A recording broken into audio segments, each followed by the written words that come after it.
Welcome to another episode of The Brand Called You, a podcast and podcast show that brings you leadership lessons, knowledge, experience, and wisdom from thousands of successful individuals from around the world. I am your host, Ashutosh Garg, and today I'm delighted to welcome an accomplished professional from New Delhi, India, Mr. Gaurav Arora. Gaurav, welcome to the show. Thank you so much, Ashutosh. What a pleasure to be here. I've heard so many episodes of yours, the kind of conversation that you've had, the intriguing questions and the space that you provide is something worth modeling. Okay, thank you so much. So, yeah. Gaurav is the founder of xMonks, which is coaching leaders to move to the next level in their personal and professional lives.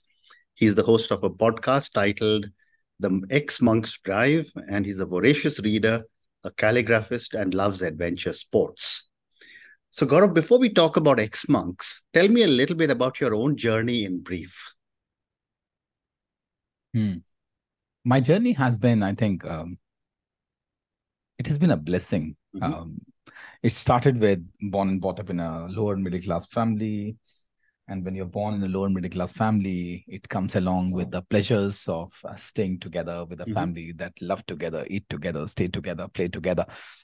So that was the initial part of my life. And with that came several lessons in terms of the way we should connect with others, the way we should bond together, my relationship with money, my relationship with people who come from affluent families and people who speak flawless English. At the same time, I think after my engineering and my MBA, started working with Kotak Mahindra Bank. And that's where I realized that if you are living a life which is not in alignment to what you genuinely care for, it could be a prison. And prison might not have those you might not be in a cell of 7 by 7. However, there's a contraction that you experience within yourself. Your body would shrink in the presence of people that you're not comfortable with. And that's where I tried my hands to be a professional MC as a master of ceremony. Okay. And Lord, I realized how much I love interacting with people, how much I love when you are in the company of people who are celebrating life. And that was the time when I took a different direction in my life and joined one of the organizations in the space of leadership development. That was in 2005. And since then, I think I got lucky. I get to do what I love doing: facilitation, leadership development, podcasting, community building, interacting with people, both on one-on-one basis and group. So, yeah. Wonderful. So let me then ask you that, tell me a little bit about xMonks and what motivated you to become an executive coach? xMonks is an ecosystem that brings to you world-class coaches, thought leaders, business leaders from various walks of life for personal transformation and leadership development. There's a beautiful story behind xMonks as well. If you look at xMonks, one of the strikes of X is a sword. And it says the warrior monks. And if you further look at the warrior monk, the saint soldier, and if you convert that into Hindi, it says Sant Sipahi. Now, Sant Sipahi was a term coined by Guru Gobind Singh Ji when he said it's important to pull the sword in service of others. And for the benefit of your listeners, Guru Gobind Singh Ji was the 10th Guru of Sikh religion, Sikhism, if I may. And on one hand, he was a poet. On the other hand, he was a warrior. On one hand, he knew the art of sitting quietly and being in the space of mindfulness. On the other hand, he also knew how to pull the sword when the need be. So that's the story behind xMonks. And what motivated me, I don't know if something motivated me or not. I was like a clueless, a headless chicken roaming around. I was just looking for ways to bring in some kind of alignment in my life. And I asked somebody, hey, what is this coaching all about? And I said, coaching is a good profession. And interestingly, I'm talking about 2005-06. Not many people knew about coaching. Yeah. And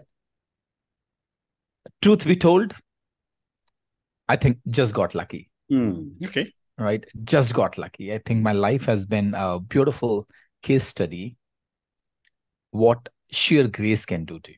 Wonderful. Wonderful. Right? So, yeah. Wonderful. So when you work with a lot of executives, what are some of the common challenges you address with these executives? Yeah. Yeah. And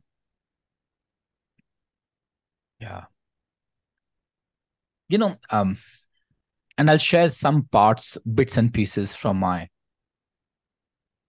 years of experience of working with executives in the corporate arena. One of the common denominators is working with other people. What we call as talent management in organizations. In a simple words, if I may, I think working with people is one of the biggest challenges that most of us face. It's so interesting when you ask me this question, in your experience of working with executives, what are the primary challenges that people face? The moment this question hit me, I saw some kind of disturbance within my body. And that's the reason I think I took a pause, because I did not want to come from a space of somebody who knows it all. So I looked deep within. I said, what are the challenges that I face in my practice, in my own organization? And just to support my assumption, reminds me of my recent conversation with Mr. Sanjeev Bikhchandani. He's the founder of Naukri.com, one of the most celebrated entrepreneurs in the country. And I was asking him, I asked him, Mr. Bikhchandani, what do you think are the difficult challenges that you have faced in your career? He said, dealing with people.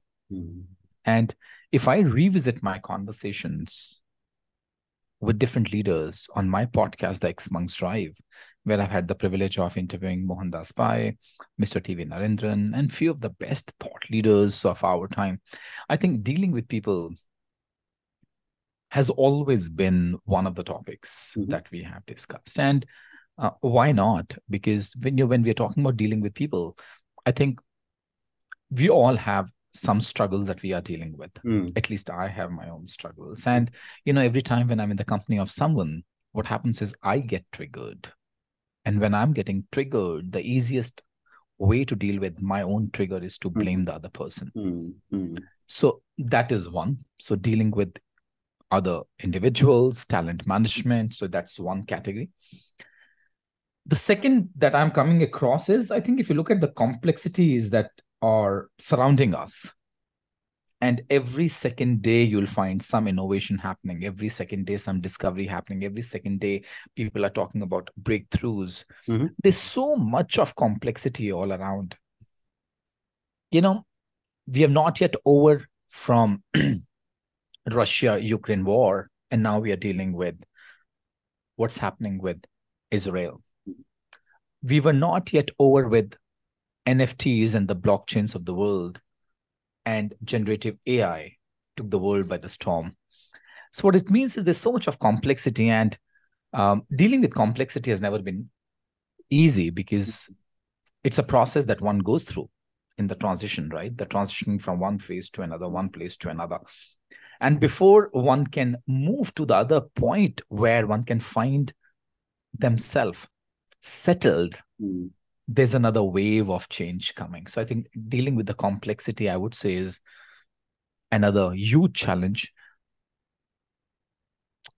And I think third one is the world is talking about digitalization, how everything is getting digitalized. So there is a said and unsaid fear of the impact of AI in our lives. So I think if I were to put three categories to the overall challenges that an executive is facing, I would call it one from the space of dealing with people.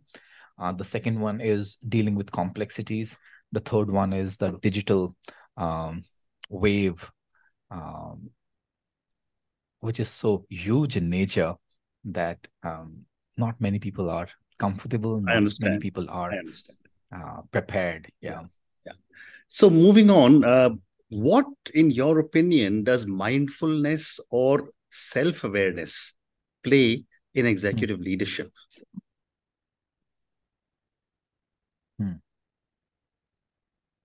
Mindfulness and self-awareness does in leadership. Let's try and look at these two words, mindfulness and self-awareness. Let's take a pause and look at what is mindfulness. So mindfulness is when I'm being mindful of what's happening within me. That is creating ripples in the environment that I'm a part of. And what's happening around me. That is triggering my past or my present in some way, capacity, form, and shape. So mindfulness brings in huge amount of awareness, and I often share awareness creates choices in life. Awareness builds possibilities in life.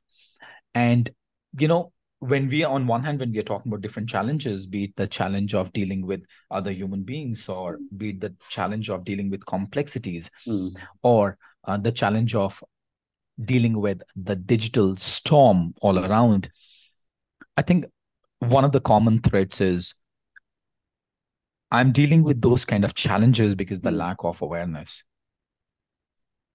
I think as much as there are complexities increasing in the world, there is a need to be more mindful and more aware in this moment.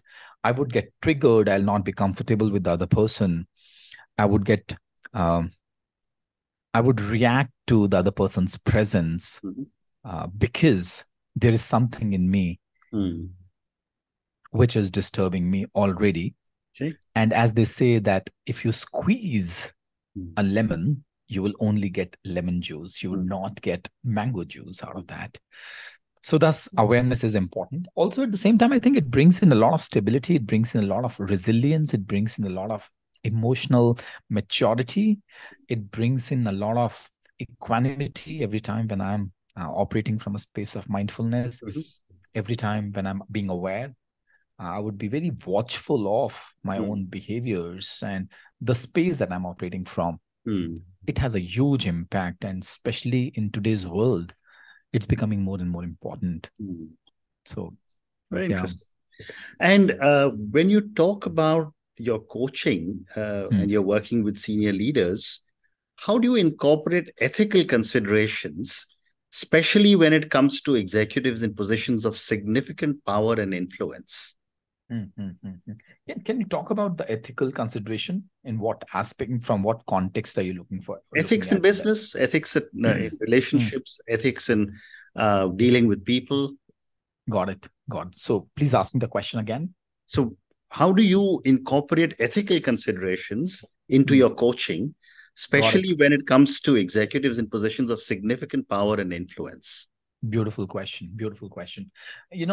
As much as we say that power corrupts, what we don't understand is without power, you can't do anything.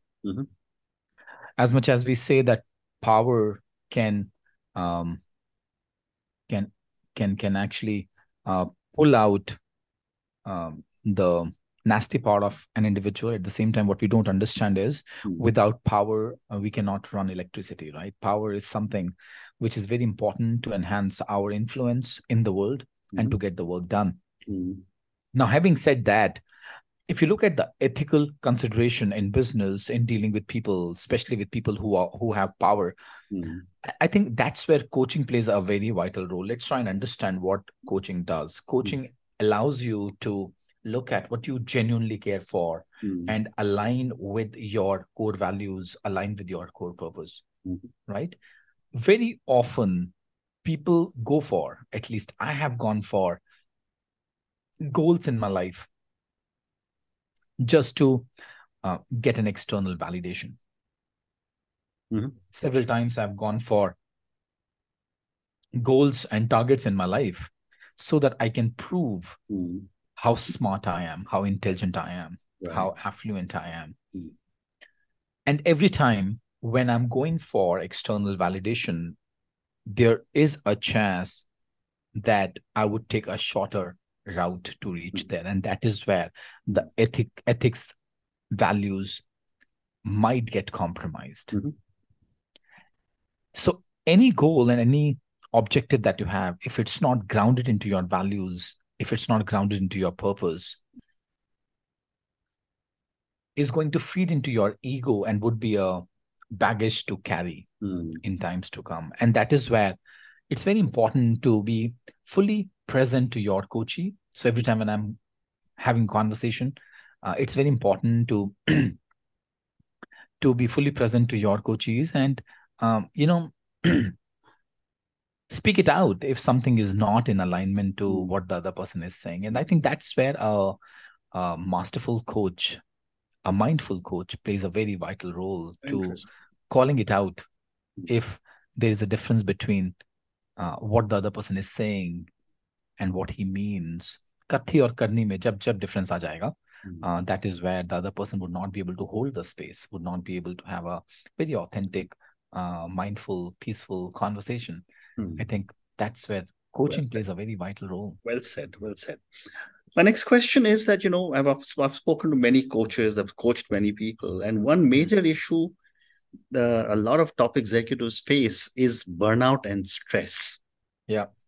How do you handle matters of burnout and stress with your coachees? So where the coachees are experiencing burnout? Correct. As I mentioned, awareness creates possibilities. You would experience burnout when you are not in alignment to who you are. A friend of mine, her name is Dr. Neha. She has written a book on burnout. And she often talks about that if you are unnecessarily bringing in misalignment in your life, you would experience burnout. And there are different shades to burnout as well. Burnout does not happen in just one go, right? You'll experience different emotions. It's like a ladder. And if burnout is the last step of that ladder, what are the different steps that you are experiencing? Are you even aware of that? And as a coach, when you are interacting with your coachee, are you picking up the cues that you can actually share with the other person? Hey, this is what I've noticed. This is what I've noticed. This is what I've noticed. Are you noticing it? Right? Are you doing things that makes your heart sing? Are you doing things that makes your soul dance? And if that's not the case, of course, you would experience a lot of anxiety, a lot of frustration, a lot of irritation, a lot of tiredness, a lot of heaviness. And as I often share, if you're experiencing any kind of load, any kind of stress, any kind of pain, any kind of contraction, any kind of shrinking in your body, right? It could be either in the form of a physical stress or an emotional stress or psychological contraction or spiritual contraction. If you're experiencing any kind of stress, load, pain, anywhere, the 4 dimensions that I spoke about, it's an evidence that something needs to shift within before you hit the ceiling and call out, hey, you know what, I'm going into depression or I'm going into burnout. Am I willing to pick up the signals life is giving me? Am I even listening? And as a coach, it's my responsibility to listen to the signals that my coachee is giving so that I can call it out. So, well said. So, Gaurav, time for 2 more questions. Yeah. My next question is that given the advancements of technology in the corporate world, how do you see the future of executive coaching evolve? Yeah. Including the fact that the future of work is very different. The business landscape has changed. Yeah. What a beautiful question. The other day I was having a conversation with a friend of mine. This gentleman is a part of Singularity University. And I was having this conversation with him. He was just sharing that what is the future of work? What is the future of learning? Mm-hmm. And now the question is, what is the future of coaching? Mm-hmm. You know, if you look at the future of work, if you look at future of learning, or if you look at the future of coaching, one thing is for sure, it's only going to get better, because that's what we all are doing, right? We are, if you look at the last 100 years, we have only grown as humanity. Of course, there would be certain challenges, there would be certain hiccups. Right. We would struggle to adapt to new technologies in the world. Some people might not be able to follow that, and the other people would lead the curve. Now, if you look at coaching, right, I've been witnessing the space of coaching for over 18 years now. Be 2005, when there were only 16 people who came together to explore coaching in the year 2005, I'm talking about, to where we are 2023. In fact, recently we have launched our 50th batch of the Art and Science of Coaching. 50th batch, right? I've had the great privilege of training over 5,000 people in the country on this coaching certification. So there was a time when not many people knew about coaching at a very nascent stage. Then came a wave where coaching is only for executive, C-suite executives. Then there came a wave where people started talking about how can we bring coaching to the middle management. Then there came a wave where people are talking about, hey, let's explore team coaching as well. That's because it's more economic.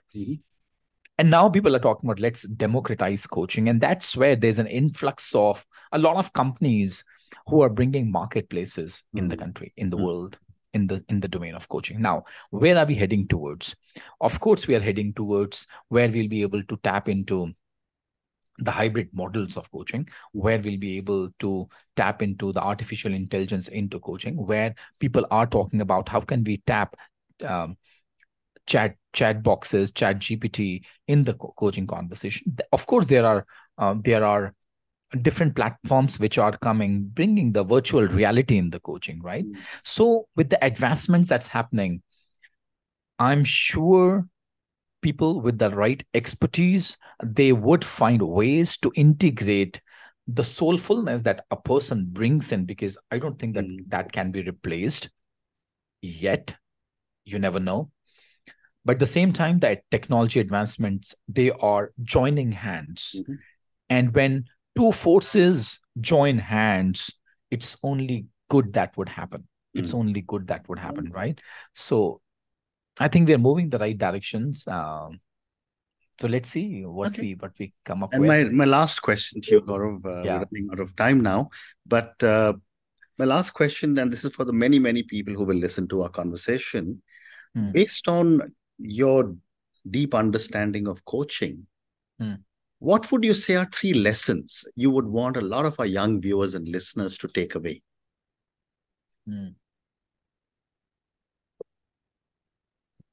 3 lessons.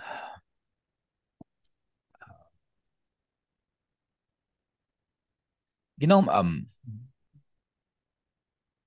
if I look at only my life, you know, I draw a lot of learning from my own life. It allows me to internalize things. It allows me to watch my own emotions. It allows me to look at how am I showing up in a conversation. It allows me to compare my own past reactions and my present reactions, and the kind of responses that I would like to offer to myself, to others, to life, to world. If I just look at that, I think 3 you asked me. I think it's very important for any individual to express from their core gifts. And that's possible only when you are aware of your true absolute nature. Yeah. Very often when I'm not aware of my absolute nature, I would be operating from a concept, which means I'll be operating from a space who I am not. So expression is extremely important. So that means, how can I tap into my superpowers, who I am, what I'm good at, what are my gifts, what do people talk about me? very important. Feedback plays a very vital role in our life. So that's one expression, right? If I look at the second one, the second is I draw a lot of inspiration from my connection with my friends. I think I've been blessed to have very good friends all around me, be it my connection with my family members, with my siblings. I think they've been extremely kind to me. My connections with my friends, my school friends, right? They are so supportive to me. Yeah. They're always there for me. My connection with my colleagues, my connections with my clients, my connection with my friends in the industry, they've been extremely, extremely kind to me. So I think connection is very important. The more I invest today, the more I'll be more fulfilled, happy, effective tomorrow. So that's the second one. Yeah. And the third question is, how am I contributing to the industry that I'm a part of? So if I can have expression, connection, and contribution in my life, I think these are the three basic desires of a human soul. For as long as I'm taking care of these three desires, I'll be happy. For as long as I'm happy, I'll be growing. And every time when I feel that one of these three desires are getting compromised, I feel suffocated in my body. So wonderful. Yeah. Wonderful. And on that note, Gaurav, and your three amazing lessons expressed from your core gifts, which is so important. But for that, you said you need to be able to understand yourself. Second, you said was connection and networking is very critical. And you, of course, clearly have a very large network of people who have stood by you. And the third one you said, which is so critical, is to keep asking yourselves, what am I contributing? You know, I think that's what am I giving back?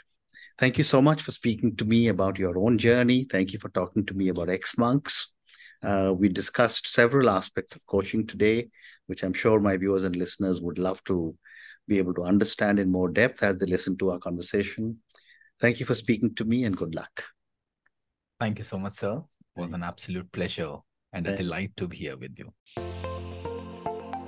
Thank you for listening to the Brand Called You videocast and podcast, a platform that brings you knowledge, experience, and wisdom of hundreds of successful individuals from around the world. Do visit our website www.tbcy.in to watch and listen to the stories of many more individuals. You can also follow us on YouTube, Facebook, Instagram, and Twitter. Just search for the Brand Called You.